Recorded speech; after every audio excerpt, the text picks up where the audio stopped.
സ്നേഹമുള്ളവരെ, ജ്ഞാനസ്നാനം എന്നത് എന്തിനെയാണ് സൂചിപ്പിക്കുന്നത്? തീർച്ചയായിട്ടും നമ്മൾ പറയും, ജ്ഞാനസ്നാനം വഴി നമ്മൾ സഭയുടെ അംഗങ്ങളായി സഭയിലേക്ക് കടന്നു വരികയാണ്, ഈ കൂട്ടായ്മയിലേക്ക് കടന്നു വരികയാണ്. ചിലർ സഭയെ വിമർശിക്കുന്നവർ പറയും, സഭയെ താങ്ങുവാനായിട്ട് ഒരാൾ കൂടെയായി. ജ്ഞാനസ്നാനം എന്നുള്ളത്, സഭാവിശ്വാസിയാകുക എന്നുള്ളത്, അത് ഈ ഒരു കൂട്ടായ്മയുടെ അല്ലെങ്കിൽ എന്തെങ്കിലുമൊക്കെ സാമ്പത്തിക ലാഭത്തിനുള്ള കാരണങ്ങൾ മാത്രമാണ്. അല്ല, ജ്ഞാനസ്നാനം സ്വീകരിക്കുന്ന ഓരോരുത്തരോടും ദൈവം പറയും, നീ വിലപ്പെട്ടവനാണ്, വിലപ്പെട്ടവളാണ്, നീ എനിക്ക് പ്രിയപ്പെട്ട മകനാണ്, മകളാണ്.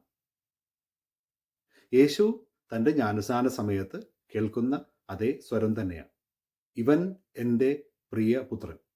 യേശുവിന് ഈ ഒരു വാക്ക് വളരെ പ്രധാനപ്പെട്ട ഒന്നായിരുന്നു. കാരണം യേശു ലോകത്തിലേക്ക് വന്നത് പ്രത്യേകമായിട്ടുള്ള ഒരു ലക്ഷ്യത്തോടു കൂടെയായിരുന്നു. ദൈവത്താൽ അയക്കപ്പെട്ടവൻ, ദൈവത്തിൻ്റെ അഭിഷിക്തൻ, മിശിഹ ആയിരുന്നു യേശു.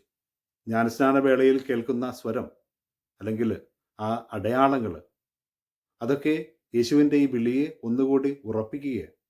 അത് രഹസ്യത്തിൽ സംഭവിക്കുന്ന ഒന്നുമല്ല, അവിടെ കൂടിയിരുന്ന സകല മനുഷ്യരും അത് കേൾക്കുന്നുണ്ട്. യോഹന്നാനും അത് സാക്ഷ്യപ്പെടുത്തുന്നുണ്ട്. യേശുവിന് ദൈവത്തിൽ നിന്നുള്ള സ്വർഗീയമായിട്ടുള്ള ഒരു ഉത്തരവാദിത്വം നിറവേറ്റുവാനായിട്ടുണ്ട്. അത് യേശുവിന് ലഭിച്ച വലിയൊരു അംഗീകാരമായിരുന്നു. അംഗീകാരങ്ങൾ ലഭിക്കുക, അല്ലെങ്കിൽ നമ്മൾ പ്രിയപ്പെട്ടവരാണെന്ന് അത് കേൾക്കുക, അതൊക്കെ നമുക്കും വളരെ പ്രാധാന്യമുള്ള ഒന്നാണ്. കഴിഞ്ഞിടയ്ക്ക് ഒരു ചെറിയ വീഡിയോ കാണുകയുണ്ടായി. ഒരു പ്രശസ്തനായിട്ടുള്ള നടൻ, അദ്ദേഹം വിമാനത്താവളത്തിൽ ആണ്. ഒത്തിരി മനുഷ്യർ അയാളെ അറിയുന്നുണ്ട്, അഭിവാദ്യം ചെയ്യുന്നുണ്ട്. അതിനൊപ്പം ഒരു കുഞ്ഞിനെയും എടുത്തുകൊണ്ട് ഒരു ചെറുപ്പക്കാരായിട്ടുള്ള മാതാപിതാക്കൾ. ഈ മനുഷ്യൻ അവിടെ നിന്നു. എന്നിട്ട് ആ കുഞ്ഞിനെ സ്നേഹത്തോടുകൂടി, ഒരു ചിരിയോടുകൂടി തലോടി. ആ കുടുംബത്തിൻ്റെ സന്തോഷം പറഞ്ഞ് അറിയിക്കാനാകാത്ത ആയിരുന്നു. അതെ, നമ്മൾ ഇങ്ങനെയാണ്. ചെറിയൊരു തലോടൽ, ചെറിയൊരു ചിരി, ചെറിയൊരു കുശലാന്വേഷണം, അത് നമുക്കൊത്തിരി സന്തോഷം നൽകും. നമ്മോടുള്ള കരുതലിൻ്റെ ഒരു അടയാളമായിട്ടാണ് നമ്മളതിനെ കാണുന്നത്. ജ്ഞാനസ്നാനവും ഇങ്ങനെ ദൈവത്തിൻ്റെ കരുതലാണ്, ദൈവത്തിൻ്റെ തലോടലാണ് നമ്മോടുള്ളത്. അവൻ നമ്മെ പേര് ചൊല്ലി വിളിക്കുന്നു, അവൻ നമ്മെ കൈനീട്ടി അനുഗ്രഹിക്കുന്നു. അവൻ പറയും, നീ എൻ്റെതാണ്, എൻ്റെ പ്രിയപ്പെട്ട മകനാണ്, മകളാണ്.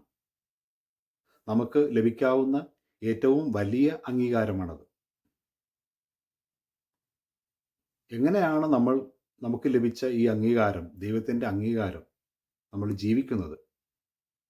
എങ്ങനെയാണ് നമ്മൾ അതിനെ ശക്തിപ്പെടുത്തുന്നത്? ദേവാലയത്തിൽ പ്രവേശിക്കുമ്പോൾ ആശീർവദിച്ച ജലം നമ്മുടെ ശിരസിൽ നമ്മൾ പൂശുമ്പോൾ, കുരിശ് വരയ്ക്കുമ്പോൾ, അവിടെയൊക്കെ നമ്മുടെ ജ്ഞാനസ്നാനത്തിൻ്റെ ഓർമ്മ നമ്മൾ പുതുക്കുന്നുണ്ടോ? അവിടെയൊക്കെ ദൈവത്തിൻ്റെ സ്വരം നമ്മൾ കേൾക്കുന്നുണ്ടോ?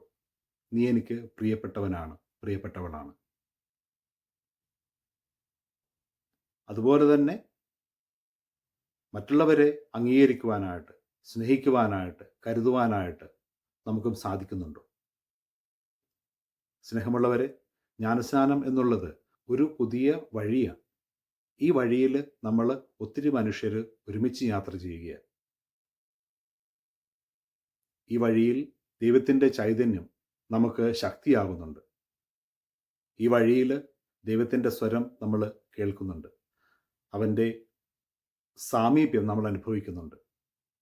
അങ്ങനെ വരുമ്പോൾ നമ്മൾ സ്വീകരിച്ച ജ്ഞാനസ്നാനം അതൊരു ആഘോഷമാകും. അത് ഒരു സ്വർഗീയ അനുഭവമായിട്ട് മാറും. ആ ഒരു അനുഭവത്തിലേക്ക് കടന്നു വരുവാൻ നമുക്കും സാധിക്കട്ടെ. അതിന് ദൈവം നമ്മെ എല്ലാവരെയും സമൃദ്ധമായിട്ട് അനുഗ്രഹിക്കട്ടെ. ആമേൻ.